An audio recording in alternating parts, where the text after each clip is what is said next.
Зелен Бургас, здравейте! Ето, че дойде време и за втората част на Greencast. Останете с предаването в следващите минути, за да видите какво ще разкаже Станимир Димитров за престоя си в любимия ни клуб. Ти въобще имаш ли представа какво представлява този клуб? Беше ли чувал за него? Какво знаеш изобщо за Бургас?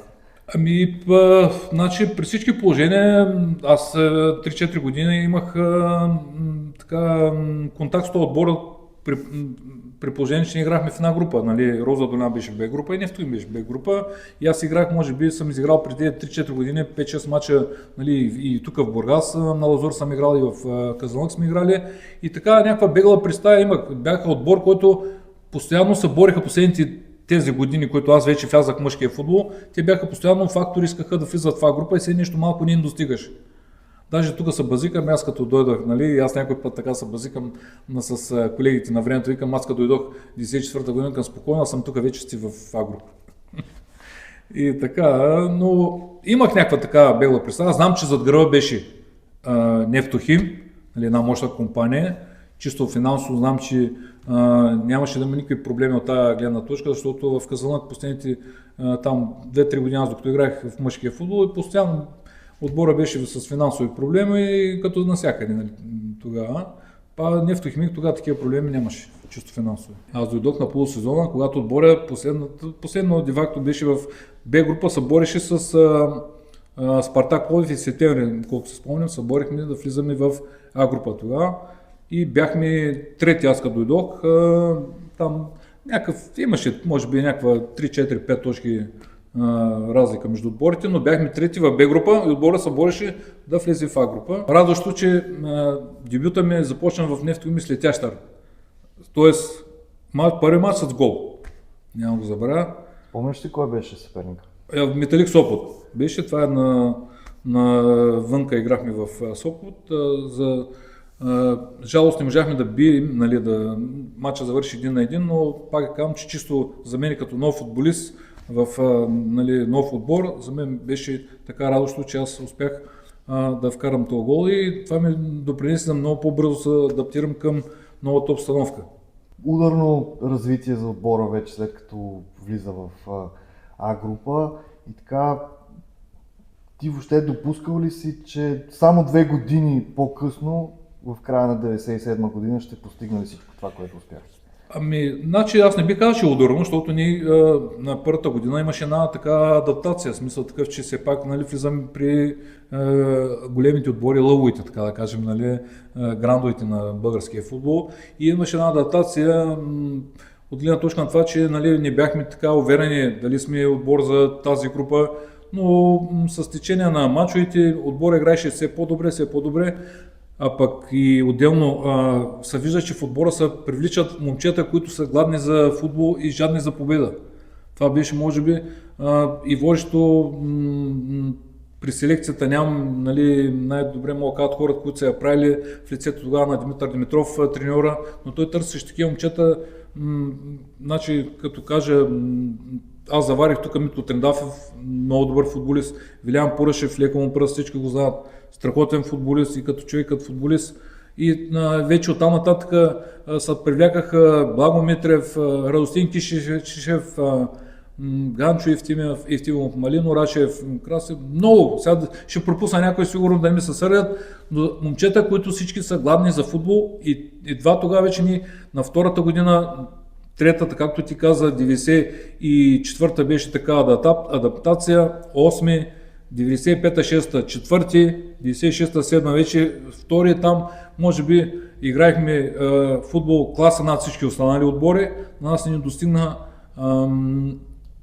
малко, чисто организационно, като казвам организационно, всеки се сеща, нали, за каква организация става въпрос, но така не искаме по честен път да, нали, чисто всичко да се реши на терена и ние достигна малко да приборим тогава ЦСКА, станаха шампиони. Жалко, нали, за този отбор, че наистина ние играхме страхотен футбол, изпитвахме удоволствие от играта, беше удоволствие за нас, беше удоволствие може би и за феновете, но това да излезеш пред пълен стадион 2 часа преди матча и стадион да е пълен да скандира, нали, на автонавто, тогава нямаше толкова някаква, как да кажа, агитка, целият стадион си беше едно. Нали? Сега тук даже може да вметна, че е имало случаи, когато сутрин човек се събужда и не ми е окей. Смисъл такъв, че усещам, че тялото ми днеска не е готов за матч. И викам, ще споделя с треньорите днеска да не разчитат на мен, нали, да не ги подведа нещо. И в момента, в който стъпях на стадиона, 2 часа преди мача, и стадиона пълен и чуих само нафта, адреналина се дигаше и викам не, влизам и игра. Забравям за това, че съм имал някакви проблеми, че нали, нещо съм се чувствал не окей този ден. Просто с това нещо, като виждам трибуните, какво се случва, и забравях, и излизах и играх. Така вече в тези пък споменати 2 сезона печелите и 2 трофея, купата на професионалната лига. Спомняш ли си тези мачове? Нали, при проверката ми сега, като се подготвях за предаването, ми направи впечатление, нали, мача срещу Монтана. Така, на полувремето сте падали с 2 гола, твой бъдещ съотборник Саид Ибрахимов ви вкара 2 гола. Да. Така, спомняш си какво си казахте на полувремето и много така с един късен гол на Парушев стигаме до продължение. 85 минута и способ. Да. Спомняш ли си конкретно повече за този матч?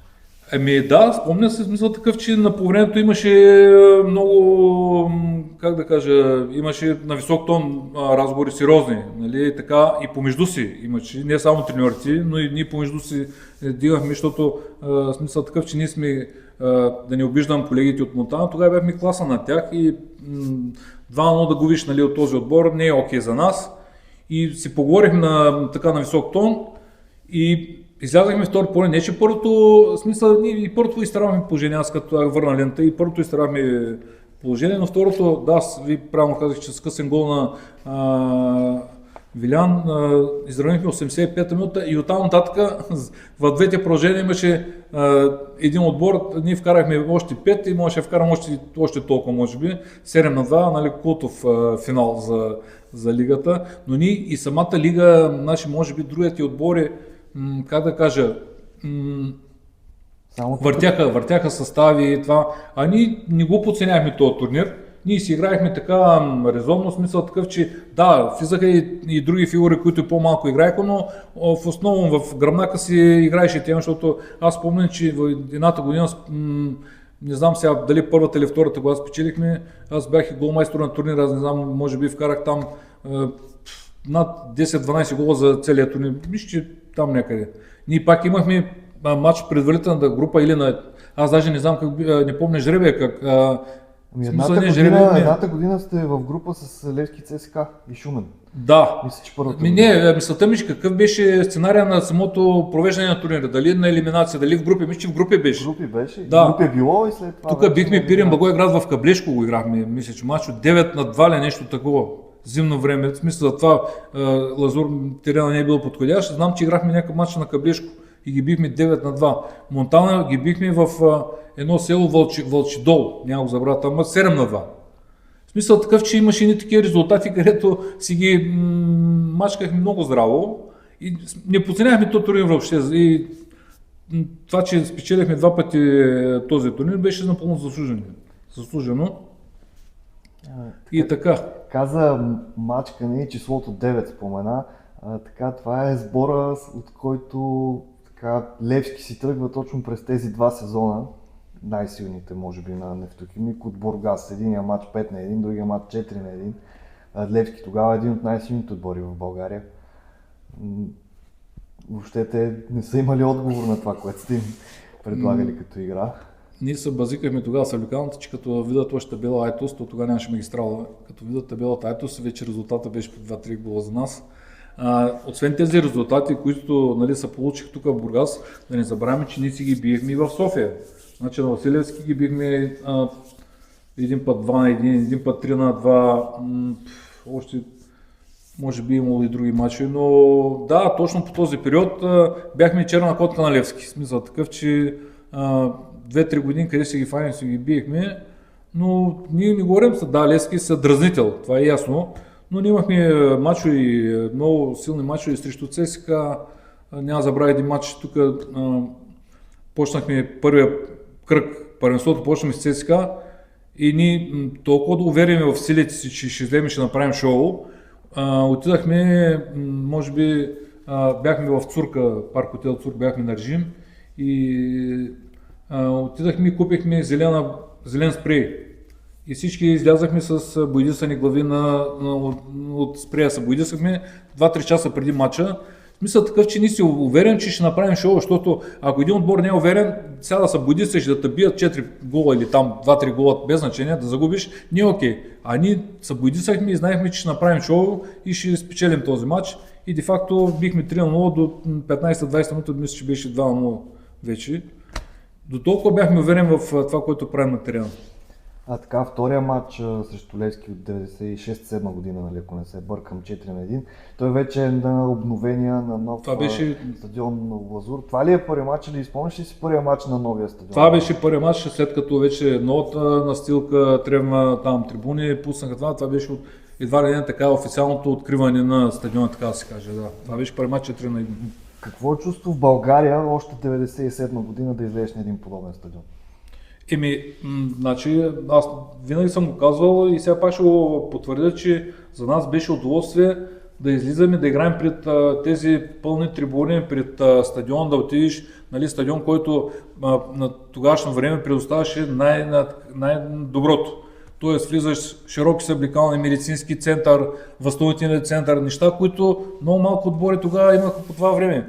При нас беше просто приказка в това отношение и пак ви казвам, че това всичко, нали, си остава в коларите, обаче като излезеш на терена, като видиш тези пълни трибуни, аз сега между другото им се възхищавам на днешните футболисти, как играят пред 200 човека, пред 300 и те като си говорят вътре всичко се чува. Аз не знам дали, ако бях на тяхно място, дали щях да мога да се мотивирам да играя по този начин. Не знам, не искам да съм на тяхното място и затова им казвам, момчета, стремете се да се развивате и кой където може да се развие, да отиде на място, където ще влезе и ще играе пред 20-30 хиляди души, нали, което пожелавам го на всеки един футболист да го направи това нещо. Добре, така и това второ място в края на 1997 година ви осигурява и участие в Европа, така един злощастен малко може би матч, сблъсък по-скоро с Бран, така липса на тотален късмет в първия матч, доколкото знам 4 пъти сте оцелили градите в този матч. Значи аз смея да твърдя, че ние бяхме по-добри отбор. Аз този матч бях зрител, че имах една травма на адуктора, нали, тогава се казваше футболна болест, сега, нали, по-модерно е адуктор, нали, там заболяване на адуктор, без значение, но аз и двата матча ги пропуснах. Но и двата матча, нали, бях в трибуните горе на високо и се видя още в Норвегия. Ние там трябваше, нали, не трябваше да губим матча най-малкото. Там завършихме 2-1 по начин, който играхме и нали, се противопоставихме на отбора на Бран. Си говорихме, че този отбор е преодолим, да не казвам с лекота, но е в нашите възможности. И той самия матч го доказа, защото, нали, 2-0, при 2-0 ние изтървахме положение, 2-1, 3-1, при 3-1 изтървахме положение и при 3-1, нали, там една елементарна топка, нали, всеки може да сбърка, но тогава Веско Шулев на вратата беше. Елементарна топка от неговата класа на вратар, нали, може с лекота тази топка да я улови или да изби, без значение. Той тръгна нещо за снимка, едва ли не да така фоторепортерите да го взимат и нещо стана, довкараха 3-2 и ние след матча стоим в съблекалната и не мога повярвам, че сме този отбор на елиминирал, тъй че ние бяхме по-добри отбор, но не всеки път, както се казва, не всеки път по-добри отбор побеждава. Добре, така цялото това явление Нефтохимик може би нямаше да стане факт без фигурата на Христо Проточанов. Един човек, който може би през годините дори бе митологизиран много от хората. Какви ли не легенди се носиха и за него. Какъв човек бе всъщност той? Значи, господин Проточанов, как да кажа, беше много взискателен, строг и справедлив. С тези думи може така да го пролеча. Много изискаше не само от футболисти, изискаше от треньори, изискаше от ръководители там, изпълнителни директори, административни директори, от медицински лица, от чистачките, абсолютно от всички, които бяха в клуба на работа, той изискаше от тях и може би така всички имахме респект от него и затова имаше успех имаше клуба. и винаги успехите на Нефтохимик ще бъдат свързани с неговото име. Защото пак да кажам, че той беше на върха на пирамидата и беше главно командващ, така да кажа. А така, аз като по-малък съм чувал истории, например, че след слаби мачове сте въртели обиколки на лазур по тъмно. Има ли истина в това нещо? Да, имаше и такива моменти, когато нали, така, под въздействие на емоции, нали, така, и мачове, нормално сега отбора да прави слаби мачове и той беше човек, който беше максималист и искаше нали, всеки един мач да побеждаваме, както и ние искахме, естествено, някой път не се получаваше и имало такива наказателни, да кажем, обиколки. Някой път сме ги взимали така, как с майтап, но имало, да, наистина е това нещо, че сме се прибирали посред нощите и се включваха, осветлението се включваше на стадиона и така въртяхме, пак ви казвам, нещо като наказателни обиколки.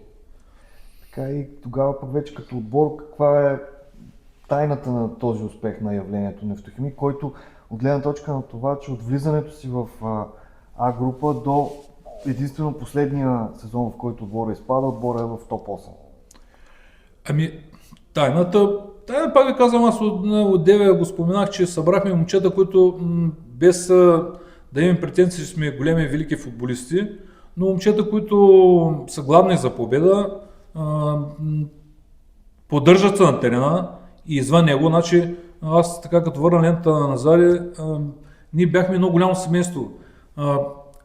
И това е, как да кажа, това, че ходихме час-два преди тренировка, влизахме с облекалната за самата тренировка, подсказва, че ние търсахме контакта, не е да сме ходили там, едва ли някой ни сложил вилата на врата и трябва да отидеш да тренираш и да играеш. Не, ние ходихме, забавлявахме на тренировка и това нещо се прехвърляше и на мачовете. И нормално беше нещата вървят, защото пак ви казвам, че ние бяхме много голямо семейство, въпреки че имаше и текучество на футболисти, всички, които идваха нови, приемаха радушно и по най-бързия начин се опитвахме да им помогнем да се адаптират, за да може нали, тези момчета, те са с качества, нали, все пак идват в Нефтохимик и да може по най-бързия начин тяхните качества да се покажат на терена и да помогнат на отбора. И затова общо взето нещата вървяха, защото пак казвам, че ние се поддържахме всички до един. Така, наистина страхотни имена са минали през този отбор, но капитана бе този човек, който вие споменахте, Велиян Парушев. Какво го правеше него толкова специален? Какви са вашите спомени за него? С какво сте го запомнил? Значи Велян беше човек, който зареждаше допълнително смисъл такъв, че сега в съвременен футбол се виждат нали, хора, които искат да бъдат лидери и нали, се чува, примерно, давай момчета, давай пляска това, но в същото време самите те не зареждат, не показват това, нали, давай остават някъде настрани. Докато при Велян, нали, той освен, че викаш, нали, давай, не ги жалете, но той с неговите действия на терената заразяваше смисъл и ти да не искаш да скачаш, да правиш шпагати, да блъскаш, да риташ едва ли не така на жаргон, той заразява с неговите си действия всички останали. Затова той беше лидера и пак казвам, той лидер или се раждаш, или не е смисъл такъв, че за мен не може да по време на кариера да ставаш лидер, просто ти се раждаш такъв. И Бат Велян, както му викахме, така нали, беше човека, който обединяваше и зареждаше и заразяваше на терена. Добре, така и един мач в Пловдив, загубения финал за купата, в който и ти беше централна фигура в един момент от матча. Какво според теб тогава не ви достигна? Защото ако човек си пусне репортажа, Иванков е герой от храброст, паметник трябва да дигнат на героя. А какво не достигна? Първо не достигна системата ВАР. Защото ако беше тогава 2000-та година системата ВАР, в 30 там, между 300 и 400 минута мисля, че беше ситуацията, вече щяхме да водим 1-0. Една топка Илия Груев мисля, се центрира, наказателното поле има там единоборство между мен и Мари Стоилов и аз с глава я насочих, топката може би влезе повече от полуметър. Това съм абсолютно сигурен. Те, после хората, като излизахме там от терена, имаше полицай на аутлинията, вика, да ви кажа, вика, топката е толкова беше вътре. Викам, не го казвайте на мен и кажете го на съдята, защото аз знам, че е вътре. Но просто, нали, тогава нямаше тази система, съдията вика, играй и един напълно равностоен двубой. Но пак беше удоволствие за нас, че ние вече знаем, че на базата на този матч, даже да загубим финала, ние ще играем евротурнири. Ние ще сме излезли с нагласата да го губим матча. Направихме всичко възможност да го спечелим и вече там късмета може би беше на страната на Левски, защото матчът отиваше към продължение. 88-та, мисля, 90-та ли там. Последните 2-3 минути стигнаха до 2 гола. И то единия гол беше малко така, първия гол особено за 1-0 беше малко неразбирателство в нашата защита. Без значение, то без грешки няма как да стане. Смисъл няма как да не се получи гол. Но пак ви казвам, че значи, при 0-0 за нас матчът тръгваше в друга посока. Те Левски не имаха страха от предните години, така че при 0-0 не се знаеше докъде може да стигне.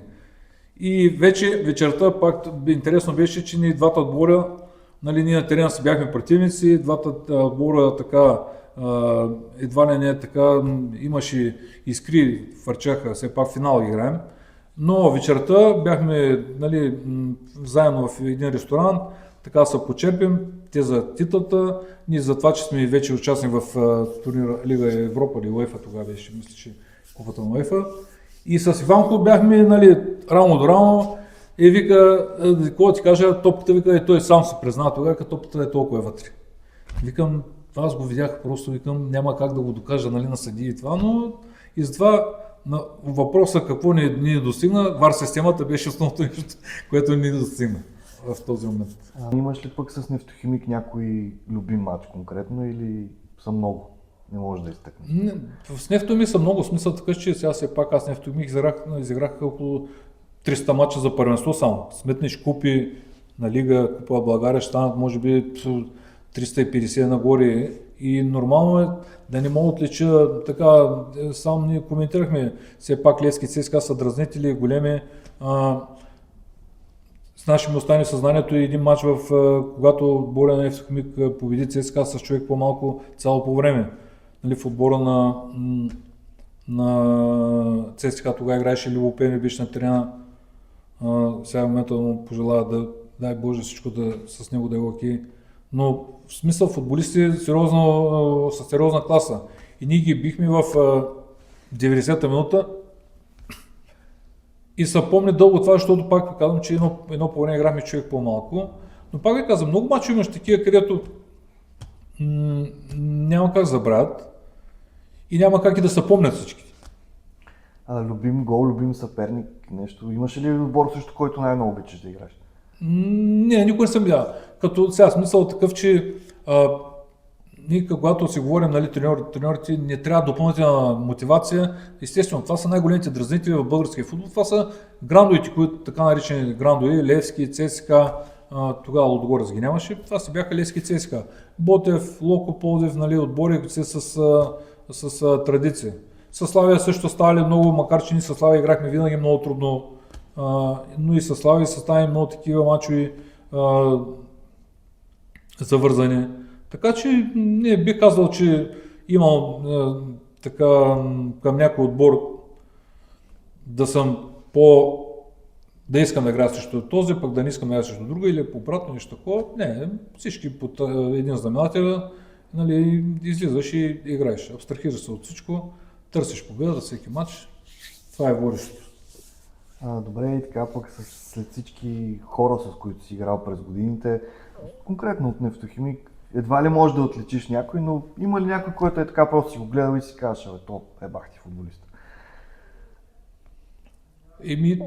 Да, сега, нали, не искам да, как да кажа, защото някой може да се убие, да, много са. Всички, които бяха от силния отбор, тогава всички бяха футболисти на топ ниво. Нали, Радостин Кишишев, знаете докъде стигна. Митко Трендафов, така левица, може би в България по това време нямаше. В смисъл такъв, че сега Стоичков е ясно. Говорим тук на местно ниво, нали, за местна консумация. Беше футболист, който, нали, го гледаш и му се възхищаваш. За Вилян говорихме, че той е друг тип. Нали? При него нямаше от финиса. Обаче при него беше пък другото. Точно той е тип машкар, заразител на терена и така. Но пак не искам, че някой може би да каже, той е само пропусна. Нали? Казвам, всички бяха топ ниво. Това беше всичко за част номер 2. Очаквайте скоро част номер 3, в която ще разберете кои отбори от Италия и Германия са проявявали интерес да привлекат Станимир Димитров и как се е стигнало до трансферът му в Казахстан. Само нафта!